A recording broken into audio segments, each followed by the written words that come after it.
وأدعو ربي من الأخوة خوما بارمو فرستنيشم بو أو عسى ألا أكون بدعاء ربي شقيا. أوش شن أسلوبك جوانا بلكو خواي پروردگار خوي بزي بيانا بيته ورحمة تيبكا ومن نارحت نبم لمرقايا توشي درد سرينيمو بختور بم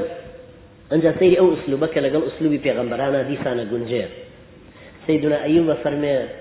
قال ربي إني مسني الضر وأنت أرحم الراحمين. خواهي من أو نخوشي أبيني كمن أو نخوشي الداي وشاندوم أو اندم زرر ليك وتوه بلا ناشتر لخواهي شاكل كرو.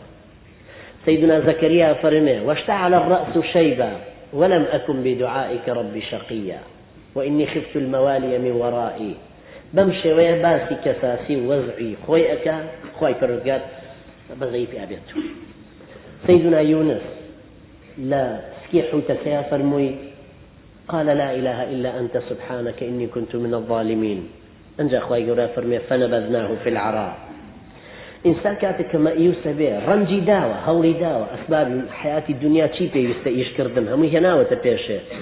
بلان يتردوا أيامنا تسر رحمتي خواي فرزار إيما لسر مانا الرنج بدين هول بدين هم وسائلك بدس مانا وديه دا صلاة مانا هي بسرية بكاري بينين بو أم بانقوازي خوام خواي فرزار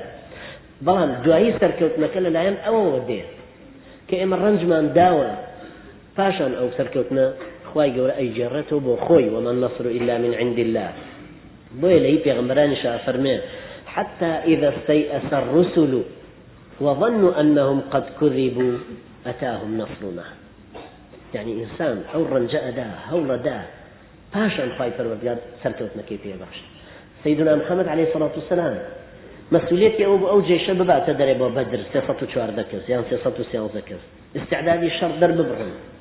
خوان حاضر كان بچن كان يا وكان فركنو هي بدر فشت كان الروج اختياري شوية نكبكن هذا يشرج بن أوجا أوهم فارانا وإيش كبيغمر عليه الصلاة والسلام فارانا كعباكيك وتخواره أبو بكر رضاي خوالي ببوي هالقرتوا بيغمر صلى الله عليه وسلم فرموي مجدب أبو بكر سركوتني خواده يعني سركوتنا كهر لنا خواي فرور قاروي بلان إيما مكلفين بمرنج دانا